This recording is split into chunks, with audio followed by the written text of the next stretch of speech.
Hello, good evening to you and welcome to News 360. The bulletin is coming to you live from our news hub here at Adesawe Kanda. I'm Natalie Fort. I'm Issa Moni. Coming up next, the headlines for tonight. News 360 Headlines is brought to you by Deluxipaid, Heaven Black Mosquito Coil and Spray. And tonight, 16 remaining Electoral Commission officials whose petition led to the sacking of the EC chairperson vow to ensure her removal is permanent.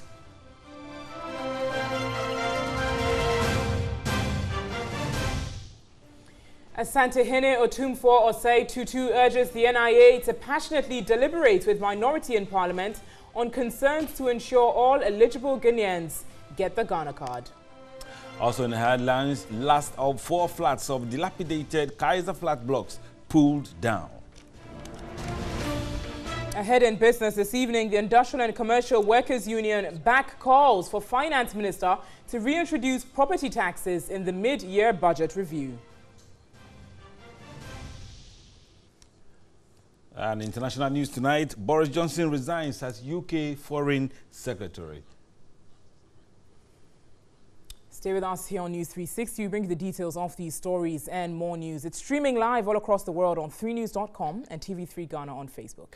In our very first story this evening, the last one of 4 flats of the dilapidated Kaiser Flat blocks has been pulled down. The demolition brings to an end the exercise by the Tema Development Corporation based on recommendations by NADMO.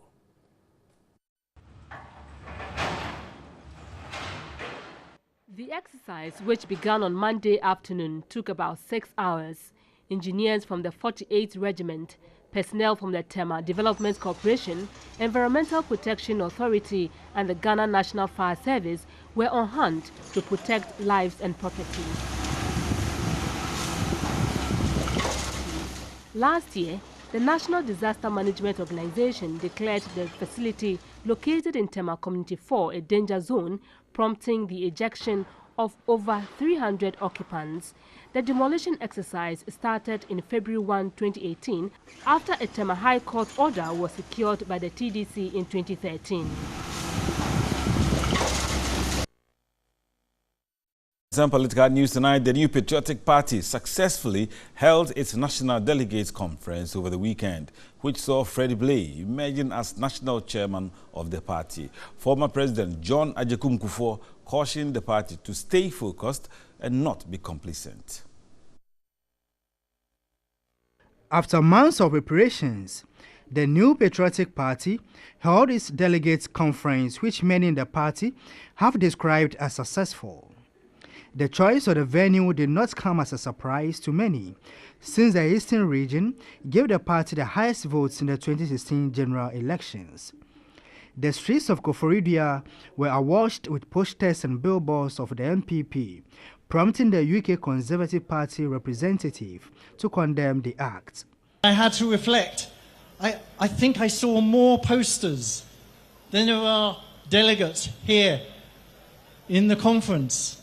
And I wondered, is this really the best use of our resources?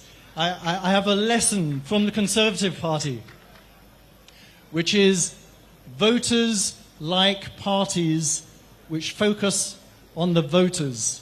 But that did not stop a party which had stayed in opposition for 8 years from celebrating. Wherever you are, this is the man, the President of the Republic. Former President John Agyekum Kufuor sounded a word of caution to members not to be complacent. I believe Ghanaians trusted that it was NPP that would deliver both good governance and economic prosperity. This was why they voted the way they voted. But fellow party men and women, power has a way to trick people even of good intentions. Power, they say, corrupts. And they say absolute power corrupts absolutely. Prior to the 2016 elections, founder of the National Democratic Congress, Flight Lieutenant Jerry John Rawlings, had given similar advice to his party members.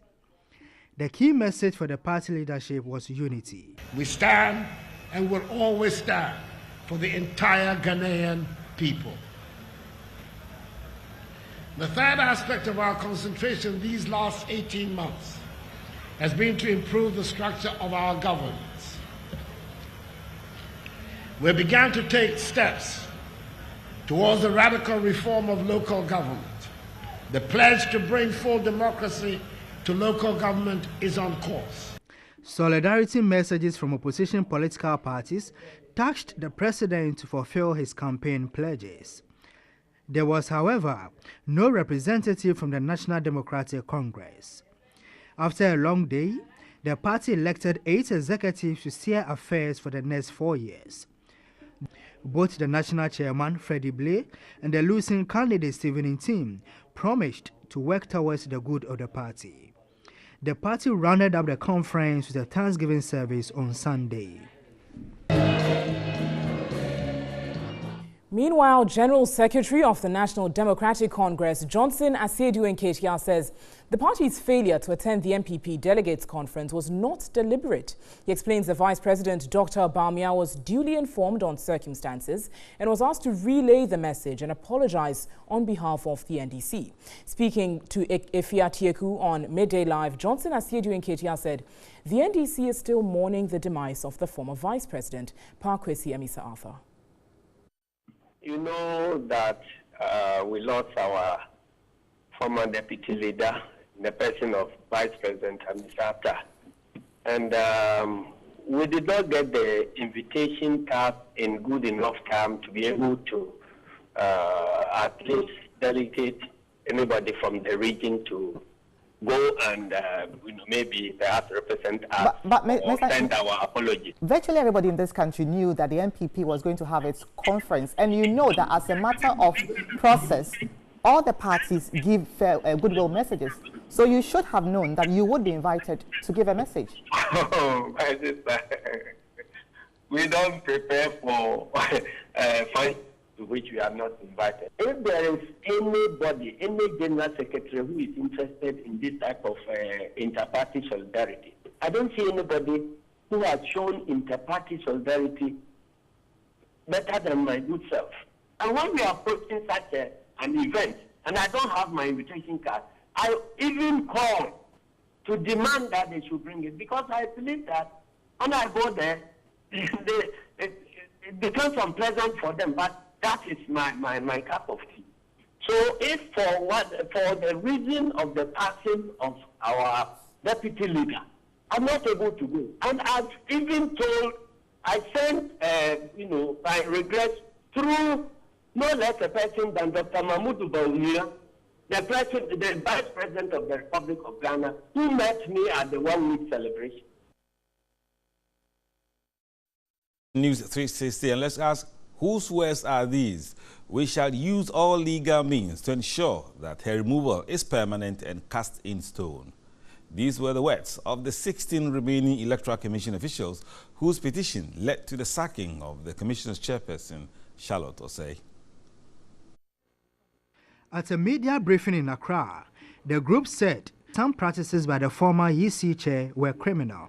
Senior electoral assistant at the EC head office in Accra, Rabiu Suleimana, noted the next step in their fight is to petition the office of the special prosecutor. The fight for probity and accountability in the activities of Ms. Charlotte Osei at the Electoral Commission is by no means over.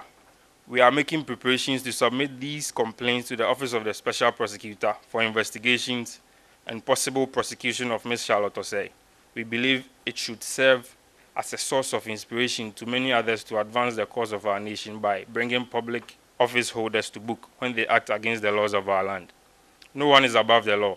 Senior electoral supervisor in the Ashanti region and leader of the petitioners, Forsen Ampofo, said the group seeks to protect the interests of the nation. We are a staff of the Electoral Commission and we know what is going on in the Electoral Commission. Nobody can incite us to do this. We do it by ourselves. It's nobody, not any party. A lawyer for the petitioners, Maxwell Opoku-Agyeman, confirmed his clients are bent on taking the issue further. Apart from what we submitted to the committee, we have also received a lot of documents after. We are compiling them all. They want the special prosecutor to even go further and constitute an investigation into how the 800 million Ghana cedis which were given to the Electoral Commission for the 2016 election, how the procurement processes went through. The media briefing by the EC petitioners was to clear what they termed misinformation, that they were faceless petitioners. In some other news, the Asantehene Otumfuo Osei Tutu II has successfully gone through the biometric registration of the Ghana card at the Menchia Palace in Kumasi. He asked the National Identification Authority and other interest groups to ensure that all eligible Guineans benefit from the registration process. Here's a report by Benjamin Edu and Rachel Odame Edu Chumwa. The Ghana card registration process at the Menchia Palace involved some paramount chiefs in the Ashanti Kingdom. The Asantehene Otumfuo Osei Tutu received his card Monday when officials of the National Identification Authority processed his registration. The implementation of the National Identification System is among government's key processes to formalize the Ghanaian economy.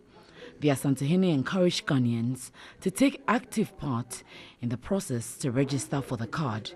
He also urged all stakeholders, especially the NIA and the minority in Parliament, to deliberate dispassionately on concerns to ensure all eligible Ghanaians benefit from the process. The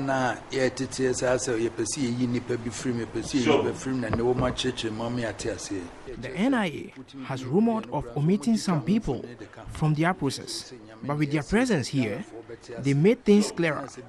The NIA must intensify its education on requirements for registration.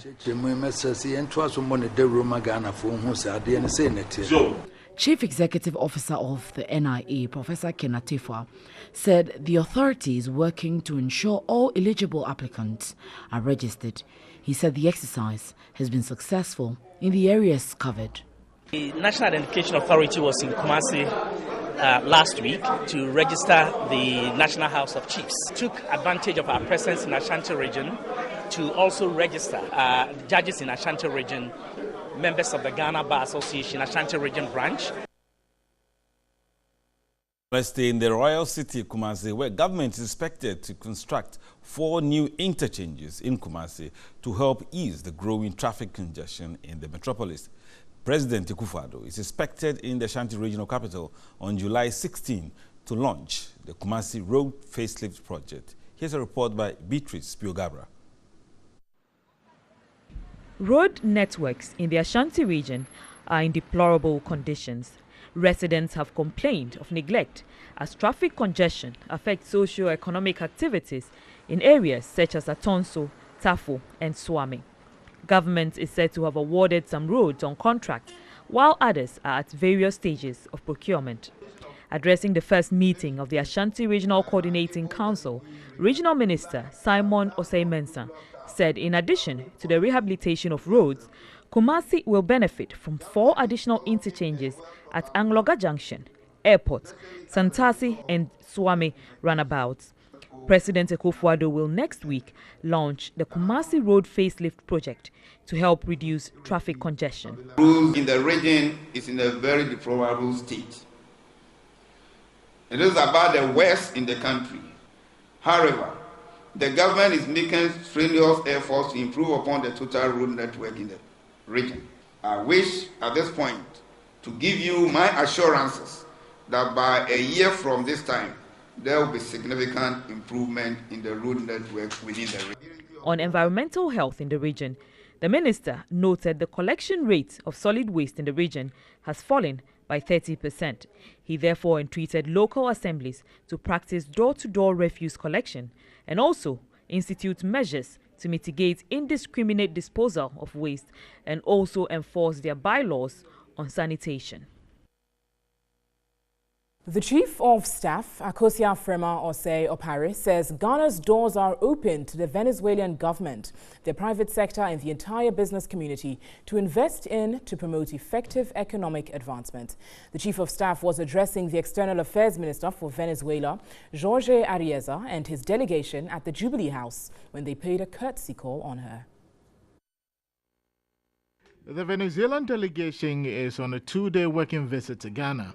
The Chief of Staff for Kosia Fremosel Parry said Ghana is embarking on a vigorous economic program to open up the Ghanaian economy and to create more jobs, particularly for the youth of the country. She underscored that Venezuela is very welcomed to take advantage of government's numerous complementary programs such as One District, One Factory and One Village, One Dam.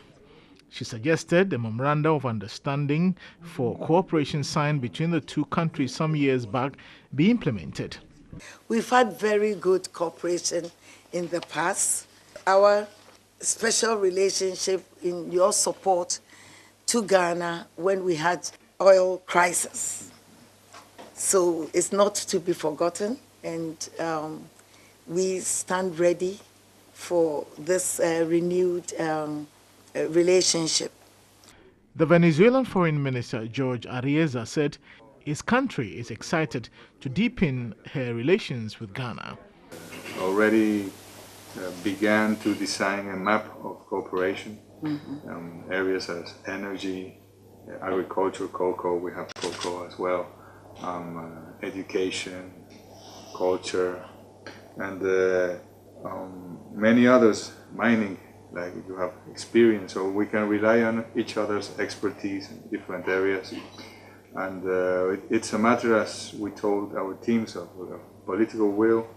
The Venezuelan delegation is expected to meet officials of the Ghana National Petroleum Commission on how to foster deeper cooperation between Ghana and Venezuela in the energy sector.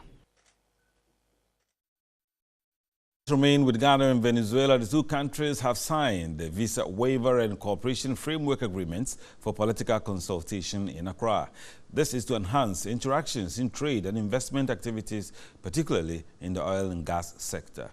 Minister of Foreign Affairs and Regional Integration, Shelley Ayokobotwe, called for mutually beneficial cooperation in other sectors of the economy.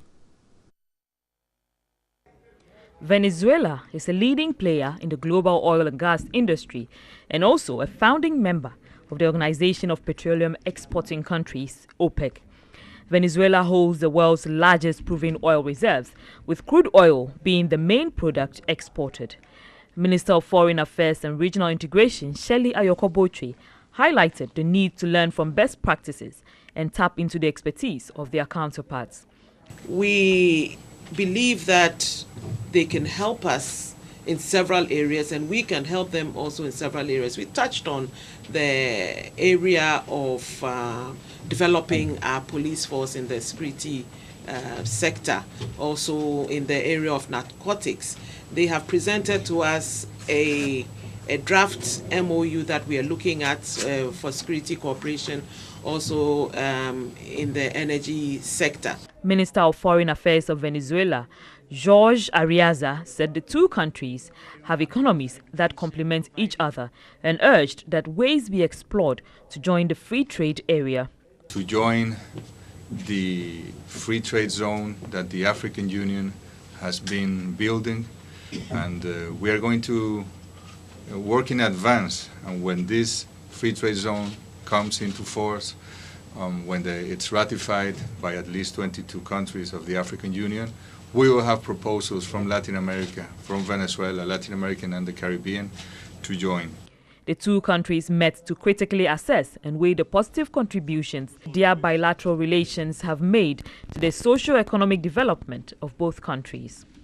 Agreements on visa waiver and cooperation framework for political consultation were signed by the two ministers. Watching News 360, let's now take a look at our MTN Vision reports this evening as our citizen journalist Darlington Kaing throws a spotlight on a water situation at Kpong in the eastern region.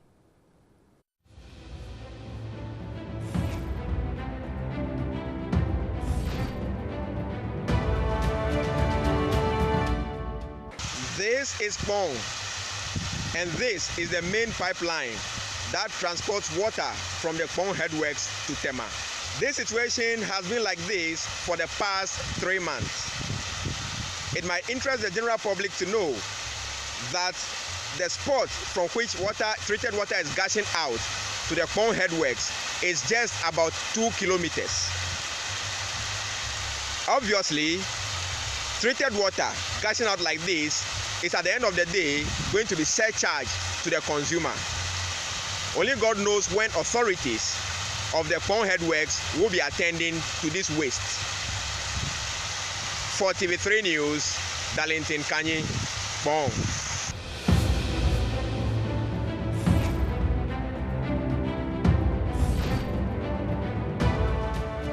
Now, we encourage you to also send your visual report via WhatsApp number. That's 055-14-33044. 055-14-33044. You're watching News 360. We'll return shortly with news from the business industry. Stay with us.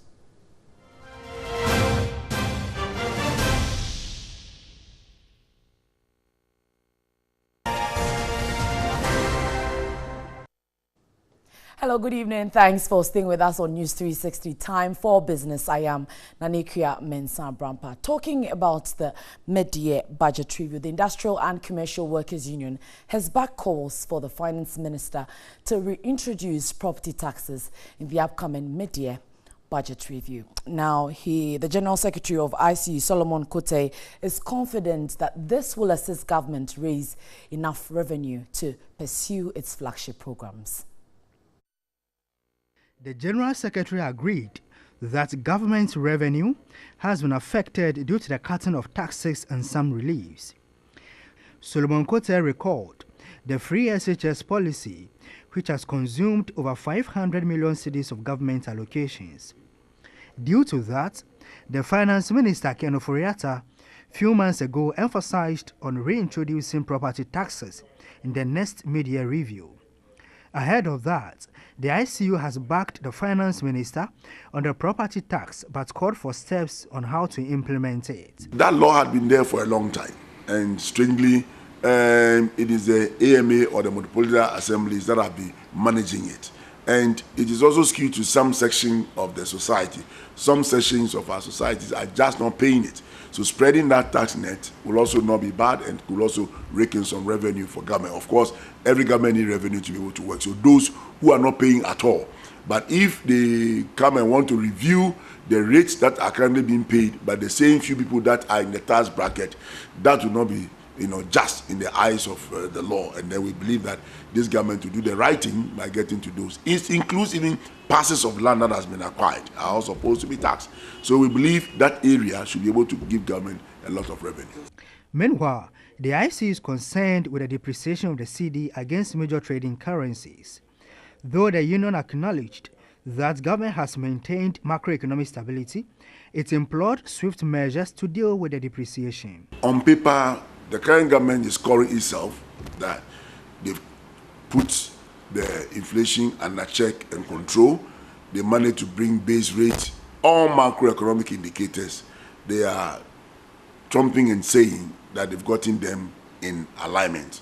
But nevertheless, those on the ground, and all of us who are within the economy, we could see that they've lost control on the fuel issue, and we are actually not feeling the kind of change that government is trying to bring to us. The association again said it is awaiting on government to indicate in the mid-year budget other sources of funding for projects. All right, so let's talk about the depreciating cedi. The minority has already expressed fear that it will get to about 5 cedis before the year ends. Well, Majority Chief Whip and a member of the Parliamentary Finance Committee, Matthew Nyindam, says he is confident government economic management team will find ways in resolving the decline of the value of the Ghana cedi. The minority has attributed the depreciation of the cedi to poor management of the economy by the Akufo-Addo administration. On Wednesday, July 4, the Deputy Minority Leader, James Aveji, predicted a further decline in the value of the Ghana cedi following its recent free fall against the dollar. James Aveji noted that the value of Ghana's currency may fall to 5 cedis 20 pesos to the dollar by December this year. He attributed his prediction to what he calls the poor management of the economy by the Akufo-Addo administration. But Majority Chief Whip and member of the Finance Committee, Matthew Nyindam, said the NPP administration must be credited for ensuring the stability of the cedi until recently. we are not too happy about what is going on, because when your cedi is wobbling in the international market, everything of yours is not good enough. Okay, and we should also credit the government that previous government, that is the NDC government, suffered a lot. But when we came in for almost 1.5 years, we've been able to stabilize the economy. But that is not to say that what is currently happening, we should attribute it to the NDC. No, I am not doing that. We have to compare better things, not things that are negative. So, like I said, the economic management team, led by Omia, like you said, he's locked the cedi, and the key is given to IGP. Is it that the key is stolen? I think it's a legitimate question you have asked, and he wouldn't sleep. The finance minister will not sleep until we find solutions to some of these things. The Bank of Ghana believes the changes in the exchange rate are temporary. Hence, the cedi would soon see some stability. And Ghana Standards Authority is set to deploy electrical mobile testing units to various commercial centers in Ghana. Director General of the Ghana Standards Authority, Professor Alex Dodu, said this is part of the authority's strategy to fight the influx of fake electricals on the Ghanaian market. He was speaking at a press briefing in Accra.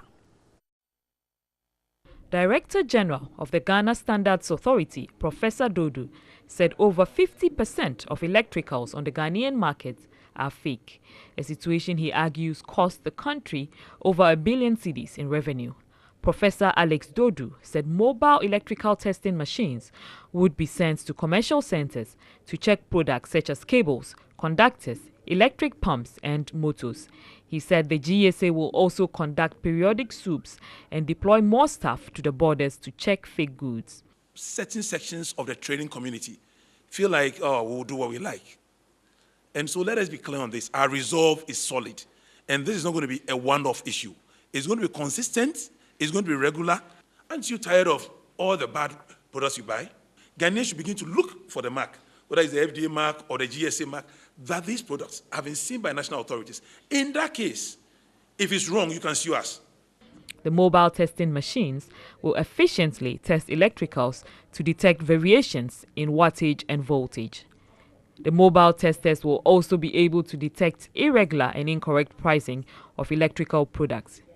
Professor Dodu further explained that the initiative will free up the market for local manufacturers of quality electricals, adding the authority will work in collaboration with the police to enforce stiff sanctions on importers of fake electricals. Selling things that will harm people to people is not acceptable. The Ghana Standards Authority wants to be very clear. Our job is to promote trade and protect consumers. Other products to be inspected include textiles, building materials, furniture, and paints. And prices of key commodities have increased in local markets. Isoko, an information and communication service provider for agricultural markets in Africa, explains that prices are expected to remain high for the next month. Market price data and analysis for the month of June indicated a rise in commodity market prices. Key commodities have continued to make gains. The highest gain of 14% was made by yam, Puna, rising to 692 Ghana cedis. Maize experienced an increase of 7.26% to close the month at 166 Ghana cedis per bag. Local rice also made a gain of 4.38% to close at 347 Ghana cedis, with cowpea gaining 3.63% to close at 379 Ghana cedis. Groundnut, millet, wheat and imported rice all saw an increase in price. Tomato, however, experienced a significant reduction of 28%. The general trend of price increases for most commodities is expected to continue in August. Traders say the trend has been higher than anticipated for this year. Both the old and the new yam are expensive. Last month, one alone can 5. And this month, 7 cedis. One tuber of new yam, how much is it? It's 15 cedis. This year has been different. Prices have gone too high. Content manager at Isoko explains that the price increase is a seasonal occurrence. He assures Ghanaians of a reduction in prices in the market in August during the harvest season. Around this period, you see almost all the cereals moving up. This is because the stock that we had in the previous season are virtually used up, and so demand and supply comes in, and then prices usually moves up around this period. The Commodity Price Index tracks the prices of key agricultural commodities across the country. Well, so I'll say it's a good time to buy some fresh tomatoes and keep in your deep freezer. That's free advice from me.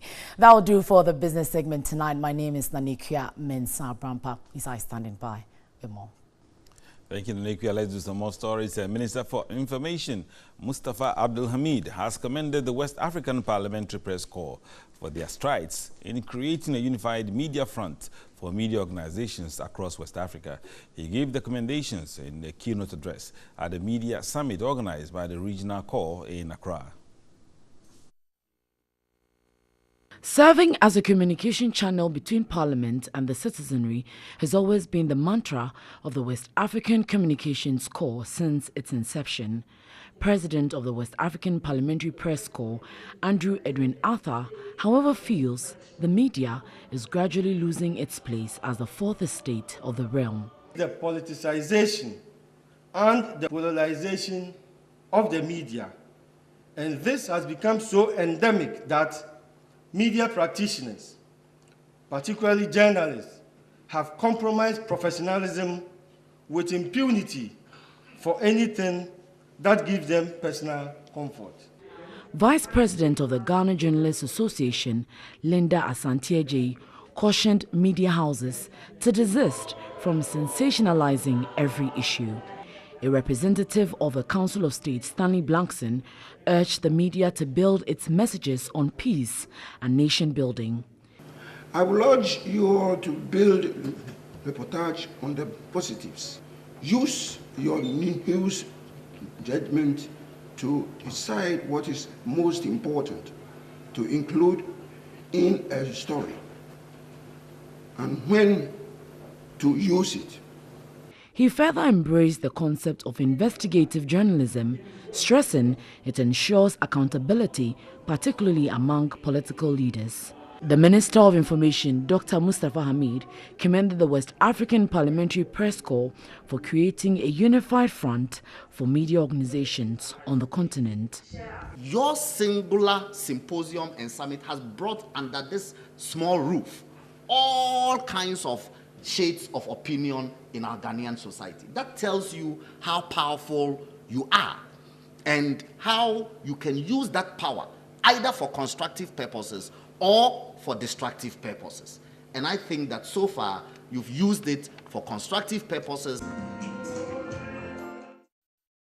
Other news, the Kwesi Mintim Police Command, with the assistance of community watchdogs, has rounded up 5 alleged notorious thieves who have been terrorizing residents of Kwesi Mintim and its environs in the Efia Kwesi Mintim municipality of the Western region. 3 of the alleged thieves have been on the wanted list of the command for the past 2 years. The alleged thieves are Kojo Bar, 21, Frederick Garte, 23, Joseph Aka, 24, Simon Adu alias Tiger, 26, and Kwabena Anoche, 28. Items stolen included television sets, mobile phones, cameras, welding machines, and a cash amount of 375 cedis. Briefing the media, the Kwesi Mintim District Police Commander, Superintendent Peter Adu, narrated the thieves went to houses of the victims to steal when they had left for work. He said upon a crime scene investigation, it was realized the thieves used pliers, carjacks, pinch bar and other sharp instruments to carry out the operations in broad daylight. In another case, the victim, a photographer, was attacked and robbed on his way from a function. Superintendent Adu said 3 of the alleged thieves, Joseph Aka, Frederick Garte, and Kwabena Anoche, have been on their wanted list for the past 2 years. Every day they report a case of stealing, but you have been also doing our best to make sure that you get them arrested. So there was another side that we did, and with the assistance of the neighborhood watch and then information from the inhabitants, we were able to arrest the guys that you see here, they are notorious criminals there. They are harassing Anaji, especially Anaji and Kwesimi team and its environs. He pleaded with community leaders under his district to assist the police to form community watchdogs to help in combating crime. At the time of filing this report, the 5 were being processed for court. You're watching News 360. We've got some news from the world of sports coming up with Thierry Nan shortly. Stay with us.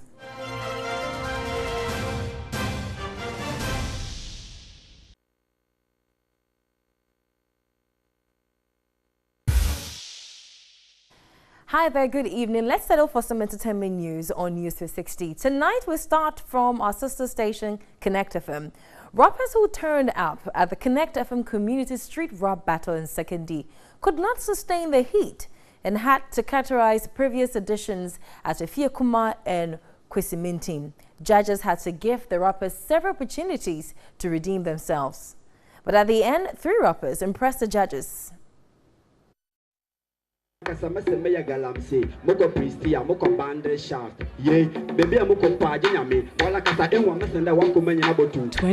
rappers converged at Komfwase in 2nd D to take part in the Connect FM Community Street Rap Battle over the weekend.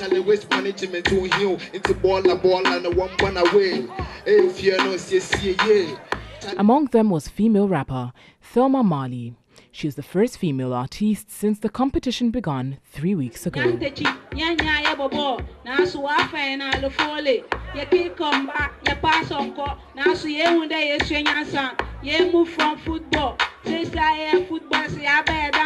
of the 23, only 3 rappers were residents of 2nd D. The rest came from Shama in the Shama district. Judges became woefully disappointed at the first round, but 12-year-old King Bobo was the toast of the night. The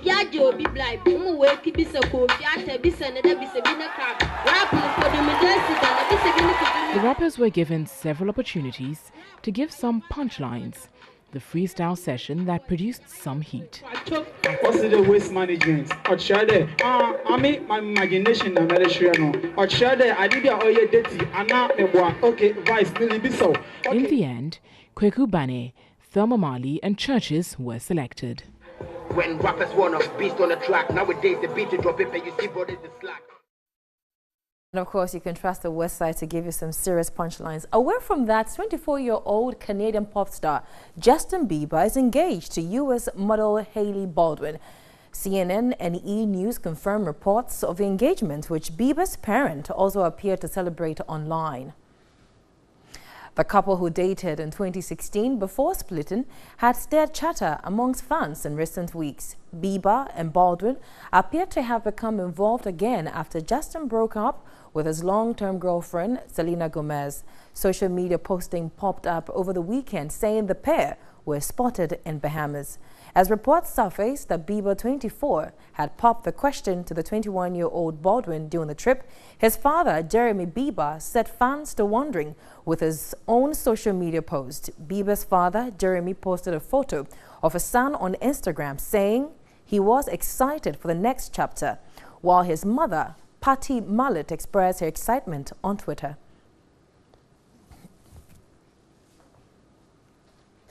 Well, that's about it for entertainment news tonight. My name is Miriam. I'll catch you on the Urban Blend on 3FM 92.7 at 10 tomorrow. Thanks, Miriam. Pretty shocking news from Justin Bieber. He's grown up, we guess, right? Yes, he has, very much. Very much. And I'm sure a lot of people thought it would have been Selena Gomez, but we all know how it turned out with them. Yeah. We wish them the very best. I'll still stick to Selena. I like her music. Oh, yes, absolutely. That's it for this edition of News 360. My name is Issa Morning. I'm Natalie Fort. You can get some more news on our website. It's 3news.com. Remember, news at 10 will simulcast on our sister station, 3FM 92.7. Thanks for watching. Have a lovely evening.